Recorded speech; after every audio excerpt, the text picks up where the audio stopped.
Now, it is raining outside. I have not yet figured out how to control the weather, so I apologize. But today is my only day off, and I have to film this. Don't be mean to me. Don't say anything about it. I am trying my best. Bibliophiles of the internet, today I'm back to bring you my March wrap-up. There was so much happening in March. I feel like I said that in February too, but it's just an evergreen statement that did not become any less true in March. March was Women's History Month, Trans Day of Visibility, which inspired the Trans Rights Readathon, Middle Grade March, Tour.comathon was also happening at the same time. Now, I did not explicitly take part in any of those things, but coincidentally, a lot of the books I read just fell into those spaces simply because I am who I am. So let's get into it. The first book I read in March was She is a Haunting by Trang Thanh Tran. This came out from Bloomsbury on February 28th, and I read it as part of a tour with Colored Pages blog tours who do really wonderful work. This is a queer YA gothic horror story that takes place in Vietnam. Our main character, Jade, is the daughter of Vietnamese immigrants and is returning to her parents' home country to begrudgingly help her estranged father as he restores this French colonial house. The only reason she's there is because he offered to help her pay for college if she helps him with the website and online marketing for the house to set it up as a tourist destination of sorts. But the longer Jade and her family stay in the house, not only do they find themselves increasingly at odds with each other, but she also notices that she's experiencing sleep paralysis every night. She finds traces of her own ancestors in different parts of the house, and she's dreaming about a creepy woman who's warning her not to eat anything given to her in this house. Content warnings for parental abandonment and estrangement, blood, injury, bug-related body horror, and some other body horror, brief references to suicide, experienced racism and racist slurs, and references to colonial massacres and violence. As for representation, Jade is a closeted bisexual teenager, and she's sort of exploring a sapphic relationship with someone she meets in Vietnam. Also, as I said, she and her sister are Vietnamese American, and both of their parents are Vietnamese-born immigrants. This is such a creepy story that definitely gets under your skin. It's one of those that would make me question why I read it before bed every night, but then I also couldn't stop reading it before bed every night. I feel like I've read quite a few haunted house stories in recent months, and I constantly talk about the haunted house as metaphor because it is such an effective metaphorical vehicle for so many different ideas. The haunting of a place can open up discussions about trauma, generational divides, feelings that we trap within ourselves, things that remain unspoken and how they fester over time,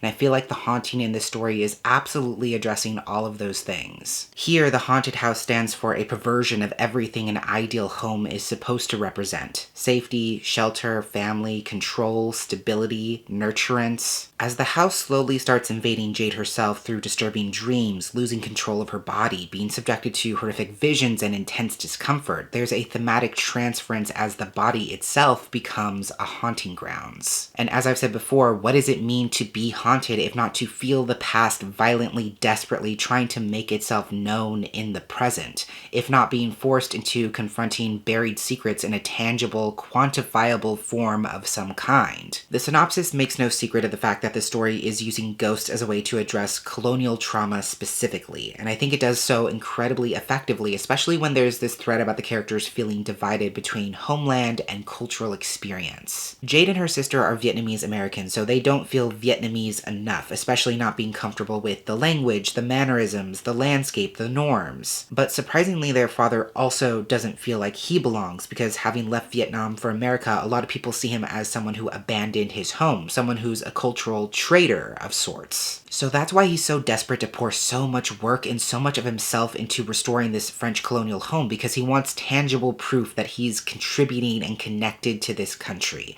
that he has license to belong in this place. But of course, you come to see that this house, this representation of the colonial legacy, this place where their ancestors were mistreated and oppressed, is not something worth saving. Is that legacy of pain, suffering, and colonial trauma something this family really wants to claim for themselves? Again, that's why this house is such an effective metaphor, because you can replace the floorboards, you can paint over the walls, you can try to hide the painful history of this home for unsuspecting visitors by dressing it up in all these different ways, but the foundation of that place never changes. So this book really gave me a lot to consider with all of those complex topics, especially considering the thematic intersections with sexuality, estranged family, immigration, isolation, isolation, all of those things. It is a bit of a slow boil, and there's one or two minor subplots that I don't think were really needed, but I will say that once that final act hits, things get so incredibly intense, and the payoff this story is building towards is wildly satisfying. Definitely one of my favorite endings I've read recently that really tied everything together beautifully. This was great. I gave it 4 stars. Then I read a book called I'll Take Everything You Have by James Cleese. I was gifted a finished copy of this book by Algonquin as part of an Instagram campaign that I took part in, so thank you to them for that, and this book also came out on February 28th, which is just a happy coincidence. This is a queer historical YA story set in 1930 Chicago following a farm boy named Joe who's come to the city for the first time in search of work so he can send money back home to support his family's farm and to help clear his family's debt. So his cousin sets him up with a hotel job working as a server, but then also decides to let Joe in on this get-rich-quick scheme he has going on. The basic idea is that Joe will start attending these French classes held in a local church that are known to draw in affluent families who want to learn the language before they travel abroad in France. So Joe will get to know these families, ask about their trips, figure out when they're leaving, and pass that information on to someone else who's going to rob their houses. It seems like a victimless crime to Joe at first, and he's desperate to make more money than his job offers, so he accepts. And soon he's meeting new people, learning about the queer underground scene in Chicago, but also being slowly pulled into the criminal underworld as this scheme starts going south much faster than they thought. Content warnings for mentions of parental death, experienced homophobia and reported homophobic slurs, brief references to World War I trauma, some thematic violence, and some fade to black sexual content. Like I said in my last book haul, I did not know this book existed until a publicist emailed me about it, and as someone who loves a good queer historical fiction story, the premise definitely caught my attention, and I'm so glad it did because I really enjoyed it. Something about this cover and this premise gave me very subtle Last Night at the Telegraph Club vibes. I'm not outright going to compare the two because they have two completely different tones and they're trying to do completely different things. But this story is kind of like if that book was crossed with crime fiction. What really fascinates me about this story is that it's striking a very fine balance between those feel-good coming-of-age plot points and also really tension-driven glimpses of the Chicago criminal underworld in the 1930s. So it's essentially showcasing the coming-of-age experience in two completely different lights at the same time. There is that sense of wonder and discovery that comes with Joe being introduced to these underground clubs, these ways of connecting with queer folks that he never knew about, and possibly discovering new things about himself and exploring new relationships. And while this story isn't like especially gritty or dark, there is a sort of dissonant twist to that idea in the sense that when you've always had to suppress your true self, how do you know who your true self is when you finally get a chance to express it?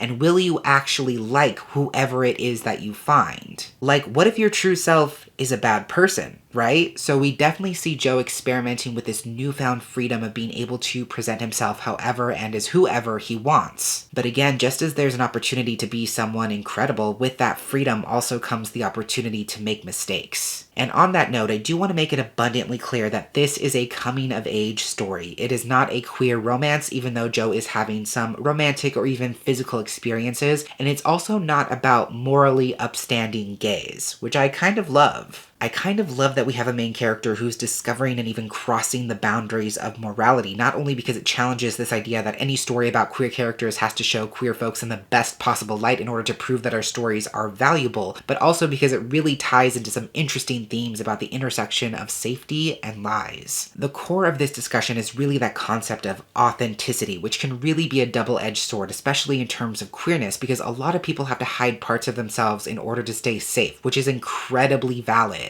But then that choice to protect yourself is construed as lying and therefore being inauthentic. We're not going to unpack all of that, but I appreciate how the story approaches that conversation because given the time period of the story, Joe definitely has to hide his queerness in order to navigate the world. And that presents an interesting parallel with how he's having to also hide his criminal activity in order to keep his job, his freedom, his dignity, his friends. In both cases, he finds that he has to conceal the truth so that he can keep himself safe, but those versions of safety and those needs for safety are very different. And it also begs the question of how when a huge part of yourself is stigmatized and criminalized, when the life that you want for yourself is one that many people do not want to exist, how are you supposed to know what a good future, what a future worth fighting for actually looks like. That's the crux of Joe's situation. He doesn't feel like he's been given any good choices. He doesn't feel like he has any valid way to be legitimized, either in his poverty or in his queerness. And his journey to discover what kind of future he can have becomes that much more tumultuous because of those limited choices. So yeah, I really did enjoy this. It's partially a love letter to the queer history of Chicago, it's part coming of age, but as I said, it also has those crime aspects as well and some really interesting twists along the way. There were some minor characterization things and some slight pacing issues, but nothing major, so I gave this 4 stars. The next 3 books I read were all indirectly for the Tor.comathon, and I actually reviewed them in another video last month, which I will link down below. And those books were Even Though I Knew the End by C.L. Polk, A House with Good Bones by T. Kingfisher, and Piñata by Leopoldo Gaut. After that, I read my arc of Last Sunrise in Eterna by my dear nemesis Amparo Ortiz. This just came out on March 28th, and my review copy was sent to me by the author herself. I do consider Amparo a friend, I guess, ew, so take that as you will, but also if Amparo's book sucked, I would happily tell her to her face. So again, take that as you will. This is a contemporary YA fantasy story set in Puerto Rico, and it's about Puerto Rican elves. It's drawing from the real history of Vieques, a Caribbean island in Puerto Rico that was occupied by the US Navy as a testing grounds. In this version of the world, that occupation caused a political divide between elves and humans, as elves basically fled from Vieques to their own isolated magical island where human affairs could no longer reach them. The problem is that their magic has to be drawn from a source, and with their voluntary separation, they find themselves in need of a new source. So they've come up with this system where every year they allow 3 humans onto the island for a week to take part in a series of challenges, and with each challenge they master, those humans will get to use and experience some of the elves' magic for themselves. But the price is their dreams. And when I say dreams, I don't mean like their deepest wishes and future desires, but like literally their dreams that they have while sleeping, because elves cannot dream for themselves and dreams have powerful magic. Our main character, Savim, absolutely hates elves because she believes them to be responsible for her father's death, so she's actually been snatching elf corpses and selling them on the black market. But when the youngest elven prince catches her doing this, he kidnaps her mother in retaliation, so now the only way she can get near him and exact her revenge is to take part in the annual exchange. Listen, I know that sounds like a lot, but it's also a lot of fun. Content warnings for references to blood, cancer, violence, death, suicide, grief, panic attacks, instances of torture and dismemberment, and brief mentions of vomit. Quick note on representation, as I said, Savim is Puerto Rican, as are all the elves in this story. There's also a supporting character named Jason, who's black, trans, and queer, another supporting character who's Korean, and the elf prince's best friend and head guard, Raph, is also deaf and uses sign language. Like I said, there's a lot going on here, and you kind of just have to know how to roll with the punches so you can get to the bigger picture, but to her credit, Amparo always gets there, and sowing organized chaos is just kind of what she does. If there's anything Amparo does incredibly well, it's that she's going to deliver a high-octane, action-packed, fast-paced story that's going to keep you in its grips until the very last page. Things can flip on a dime so quickly in her books. I remember being instantly drawn into the action of Blazewrath games, and this book is no different because the action and intrigue is non-stop, to the point where you crack it open just to read a few chapters, and then suddenly, somehow, you've read 100+ pages. Let me also just take a step back and say that having a story about Latine elves, about Puerto Rican elves, is just freaking cool and made my heart so incredibly happy. I legitimately don't think I've ever read a traditionally published book about brown, Spanish-speaking Caribbean elves. Like, I can't fact check that in this moment, but I really don't think I have. It might seem silly, but I remember when this cover came out, I told Amparo that I don't think I've ever seen a brown Latine person with these pointed elf ears on a book cover in all of my years of existence. And it might seem like such a small thing, but it's just so wonderful to have a story that emphatically says, yes, we are allowed to be mythical and ethereal and powerful and full of incredible magic. But to get back to the story, I think the world building is interesting, and there's a really fascinating dynamic between elves and humans where they seem to resent each other, but they're also strangely interdependent. And obviously that's really coming into focus with the exchange, which is also just fun to read about because there's challenges, there's twists, there's high stakes, and it also parallels that idea of interdependency because these 3 humans who don't know each other suddenly have to depend on each other in order to succeed. As I touched on in the synopsis, I think Amparo has done a really great job of building out this world by supporting it it with the real-life history of Vieques because it makes everything that much more complex, and we see how the pain and trauma stemming from that forceful divide is affecting the different characters. And I think that feeds into the characterization of Savim, especially because she's not one to trust very easily. She doesn't want to depend on other people, she doesn't want anyone to know her weaknesses, she plays everything very close to the chest, and she doesn't want to owe anyone anything. I feel like that's where we can find the heart of the story, because across storytelling traditions and cultures, there's this consistent idea of elves wanting to exert their power and superiority over humans, how they want to be worshipped, adored, or feared because of their magic powers. That's definitely present in this story as well, because the elves in this case are flexing their power and authority not only by manipulating Savim into playing their games, but also forcing all three humans to undergo these severe trials in order to prove their worthiness and also provide a kind of entertainment. So underneath all the plot elements, of which there are many, I think this story is really about Savim struggling to secure a sense of autonomy and agency, to realize that she doesn't need to play by anyone else's rules or prove herself by anyone else's standards in order to be powerful within her own right. She has power within her, she has greatness within her, but it's about more than just strength. It's about being brave enough to make your own choices, even when you're not sure where those choices will ultimately lead. So I had a great time with this. It was wild, it was unexpected, and jam-packed with action and twists from start to finish. Again, if because plot reasons isn't enough for you to suspend a little belief, then I can see your mileage varying with this one, but I personally had a good time. I gave it 4 stars. Then I read my arc of How to Sell Your Blood and Fall in Love by D.N. Bryn. I read this as an arc, but it actually recently came out on March 30th, and the digital review copy was kindly sent to me by the author themselves. This is the sequel/companion to How to Bite Your Neighbor and Win a Wager, which is a wonderful, accidentally domestic queer vampire story, and this story is set in the same world, so it's also about queer vampires. In this one, we're following Dr. Clementine, who does lab work for an ethically questionable company that may or may not be illegally using vampires as test subjects. That's already troubling as it is, but a more pressing matter is that Clem was somehow bitten and turned even though he doesn't remember it happening. So now he finds himself in search of blood, which is extremely hard to obtain legally, safely, and for a fair price. So on the brink of starvation, he attacks this random vigilante, Justin Yu, figuring they'll never see each other again. But this surprise attack doesn't work, and Justin decides to leverage that awkwardness by willingly offering his blood for an exorbitant price. So of course, what starts out as a business transaction gradually devolves into mutual attraction, especially as Clem gets to know Justin better and learns that he actually protects a small community of vampires. But when hunters start closing in on this community, hunters who may also know Clem's vampiric secret, the two of them realize that all of them might be under threat. Quick note on representation, Justin is mixed-race Filipino, I believe, and he also experiences chronic pain. Clem is demisexual and also exploring the label of demi-gray romantic. He's also autistic, and he has a sister who's trans. Content warnings for descriptions of chronic pain and related medicinal drug use, scenes involving blood, some allusions to self-harm, survivor's guilt, and grief, instances of violence, gun violence, and injury, allusions to human experimentation, and some explicit sexual content. I have to say, I am thoroughly enjoying this Guide to Dating Vampires series. Technically, both books so far can be read as standalones, but I think you would definitely get more out of them if you read them chronologically, because a lot of this is building off the society already established in book 1. I think this series has a really unique approach in the way it presents vampirism, which in most paranormal stories is very sleek, sexy, glamorous, dangerous. That's not to say there aren't still elements of that sort of sensuality and intimacy that's inherently part of the blood-drinking process, which obviously necessitates close proximity, consent, and trust, but here vampirism is also used as a metaphor for disability in some ways. There's a lot of stigma, shame, and forced isolation that vampires have to endure after being turned in this society. They need this one substance to live, but there's no way for them to obtain it in a way that's dignified, controlled, or even safe. That's why so many vampires have to basically find a human who's going to willingly give their blood, or else they have to try and feed in secret like Vincent tries to in the first book, or attack random humans, not because they're inherently violent or want to commit crimes, but just so they can survive. So they're left to their own devices, they're forced to make really hard choices they wouldn't otherwise make, or go without and either slowly lose strength or die, and depending on humans in these one-on-one arrangements also creates the opportunity for exploitation. Humans know that vampires can't just waltz around in broad daylight announcing themselves. They know that accessible blood is impossible to come by, and so they can really establish whatever terms or price they want because vampires are desperate enough to pay it. All of the things I just mentioned in the past couple of minutes absolutely parallel the disability injustice that is rampant in this country, which comes down to a lack of accessibility, care, affordance of dignity, as well as the intentional suppression and gatekeeping of life-saving resources. I kind of got those vibes in the first book, but I wasn't sure. I couldn't put my finger on it because things got a little bit muddled, but regardless, in this installment, that parallel, that metaphor is much more strongly brought into focus. I think part of that is because of Justin, who, as I said, deals with chronic pain. He's going through a similar issue where the meds he needs to address his pain are pretty much non-existent, and he's had to resort to buying black market drugs just so he can be in pain less. So that kind of makes him more sympathetic to Clem, but it also makes him more relentless in some ways because he's not afraid to exploit Clem by grossly overcharging him, not just because he knows what that's like, but because he needs that money to help this community of vampires that he supports. Justin being this neighborhood vigilante, this one-man neighborhood watch of sorts, was also one of my favorite parts of the story because it's such a beautiful example of what decentralized community care can actually look like. Again, this is a community of vampires who all have lives and needs that are not being met by the current system in place. And so they're all working together to pay rent, to get groceries, to take care of their kids, to run errands. And related to that, there's some really powerful messages in here about how caring for your community has to include caring for yourself, because you are included in that concept of community. A well-functioning community should be reciprocal in the sense that you put in what you have to offer and you get back what you need. I also love the relationship between Justin and Clem. I love the slow burn romance. I love the incessant, desperate, heated yearning. They make space for each other to explore and learn new things about themselves in a way that's so incredibly tender. There's also a lot of nuance in here regarding Clem's demisexual awakening, which I love as a fellow demi-ace. And again, just some really powerful thematic messages about learning that you don't have to believe that you're worthy of love in order to receive it and in order to be deserving of it. Both Clem and Justin believe that they're impossible to love because of their past experiences, their complex identities and backgrounds, because of what they've been told about themselves by other people.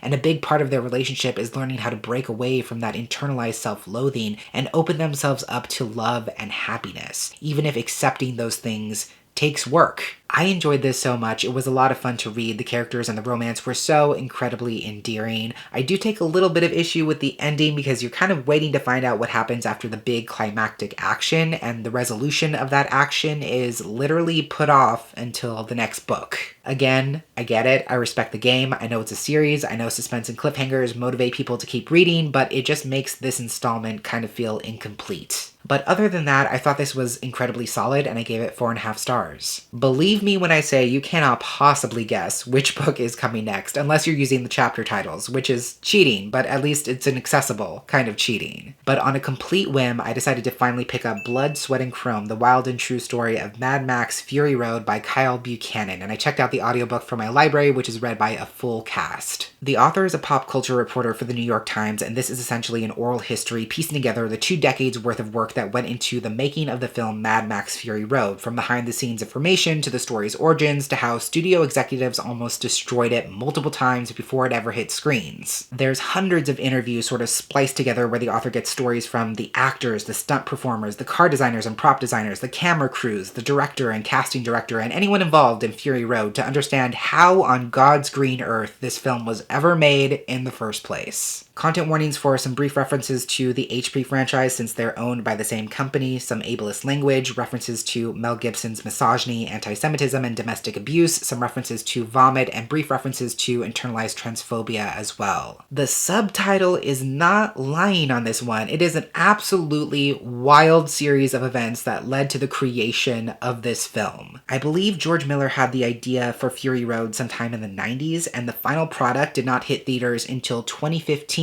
And everything that happened between those 2 points in time was absolutely unprecedented. An astonishing amount of this film is about practicality, which is just stunning, especially if you've seen the film. Of course, it's edited. Of course, there's added effects, but the ratio of practical preparation and effects to computer-generated effects is staggering, to say the least. The cars you see in the movie are real, the machinery is real, the stunt people are real and actually doing the things you see on screen on those cars in the middle of the Namibian desert being filmed at speed. There's a quote from director Steven Soderbergh where he says, "I don't understand how they're not still shooting that film, and I don't understand how hundreds of people aren't dead." which pretty much sums it up. Especially when you get into all this behind-the-scenes information, the incredibly unorthodox conceptualization, writing, casting, collaboration, and engineering that went into the making of this movie, which is not even to mention the power struggle between Miller and the studio executives, this is, by all rights, a movie that should not have been made. And when I say should not have been made, I don't mean like in a moral sense, like we should not have done this, although maybe that's debatable, but rather like considering the odds stacked against this film, considering how experimental it was and how many times it either got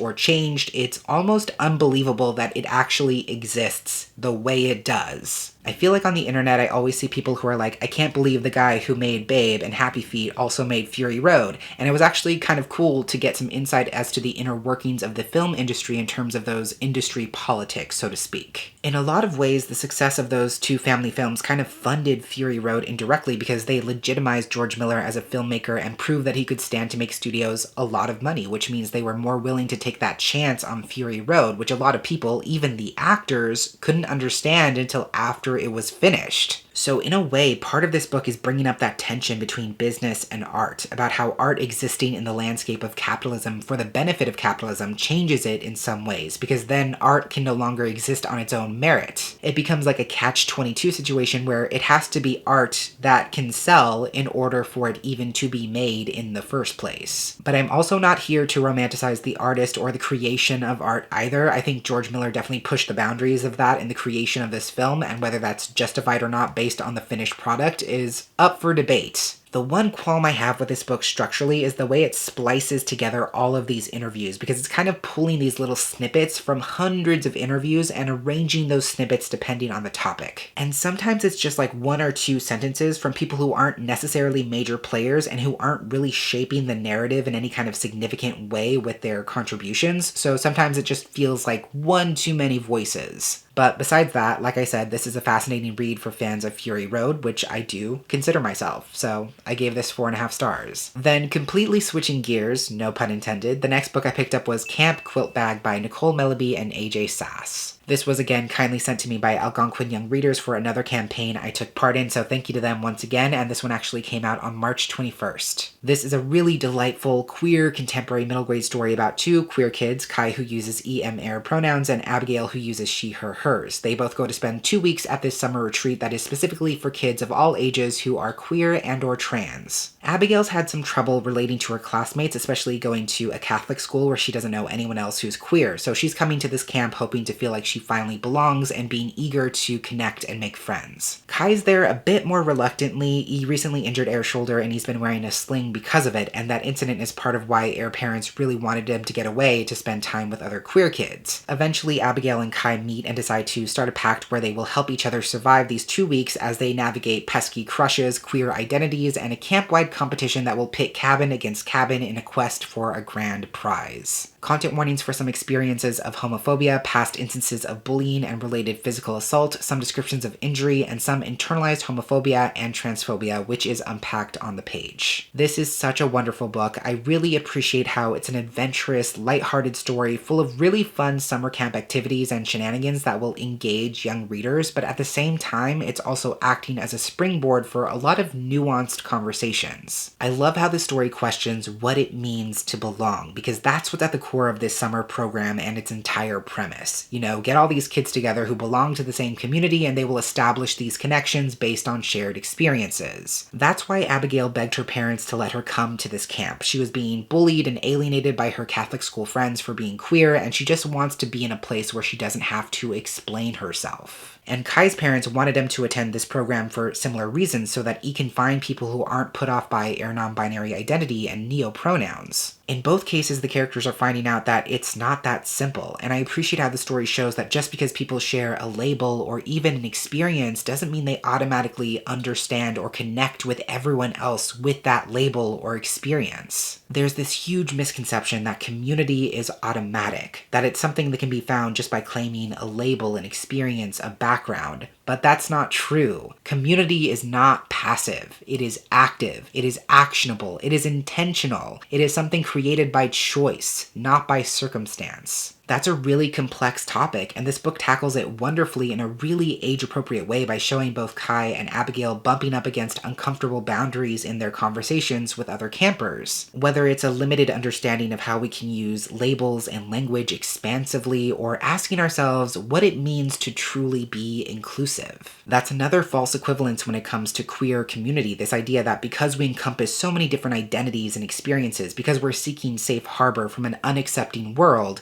therefore we must be inclusive by definition, right? But are we? Can we truly consider ourselves inclusive when we still struggle to respect and center all different intersectionalities of queerness, whether it's BIPOC people, disabled people, people of different religious backgrounds, and so on and so forth? That comes up a lot of different ways with a lot of different characters, but one example is in the name of the camp itself. Quilt bag, for those who don't know, was an attempt at an inclusive term, an acceptable alternate to LGBTQ+, that's easy to remember and easy to pronounce. But it is not inclusive because a lot of people, identities, and experiences are not represented. Plus, it just creates a different sort of pecking order from the one we're used to. So that's a whole other layer to this experience. How can these kids feel like they belong when the name of this camp, founded on the premise of building community, does not include them in the conceit of that premise? And all of that ties back into the conflict these characters are coming up against with their pact that they agreed upon. They're learning the hard way that friendship, and by extension acceptance, should not come with conditions. There shouldn't be set expectations that we have to meet just to have connection, just to be respected, just to feel like we are enough. And I feel like that's exactly what the characters are working through in this story in their different ways. Again, I'm talking about these concepts in a more complex way because I am an adult, but this story really beautifully presents all of these conversations in a way that I think young readers will not only respond to and understand, but also enjoy. My one minor note is there's not really any substantial stakes in the story, which is not to say there is not conflict, because there definitely is, and those are two different things. There's a lot of interpersonal and internal conflict, which is absolutely enough to move the story forward. It was just something that I noticed. I don't think it's the end of the world. I don't think it's going to put off any target audience readers from the story whatsoever, but again, it was just something I noticed. This is still an endearing, fun, and incredibly valuable story, so I gave it 4 stars. Then I picked up my arc of Spellbound by F.T. Lukens. Again, I was lucky enough to have early access to this as part of another Color Pages Book Tours campaign, so thank you to them for the finished copy, and this also recently came out on April 4th from Margaret K. McElderry Books. F.T. Lukens is known for their satirical, uproarious, lighthearted, queer YA fantasy standalones, and this book is the latest in that vein. It's about Rook, who was raised by his magical grandmother who sadly passed away, and because he does not possess magic himself, he was taken away from that home and basically placed in custody of the government. Now he has his high school diploma, and he's determined to work with magic somehow so he can regain that indirect proximity and connection that he lost. So he seeks out this powerful sorcerer known as Antonia Hex. She runs an emergency curse-breaking business where people call when they have magic-related problems. So he offers to work as her office staff, answering the phones, dealing with technology, and doing other mundane, non-magical tasks that she finds difficult to do herself. She takes him on as an unofficial apprentice of sorts, and he uses that position to try and secretly learn more about magic and continue working on this invention that helps him locate magical ley lines, which may or may not be an extremely illegal device for non-magic people to have. When his mentor and her so-called nemesis get abducted by this governing entity known as the Magical Consortium because of this device, Rook has no choice but to team up with a grumpy and annoyingly cute rival apprentice in order to get them back and protect their magic. Again, quick note, Rook and Sun, the rival apprentice, are obviously queer. Most of F.T. Lukens' characters are coded as pan, though the word is not explicitly used, so that's just a friendly reminder about that and how cool it is, and Sun is also non-binary and uses they-them pronouns. Content warnings for some descriptions of claustrophobia and related episodes, as well as some magic-related violence and injuries. If there's one thing you can count on in this world, it's that you're gonna have a damn good time when you pick up an F.T. Lukens book.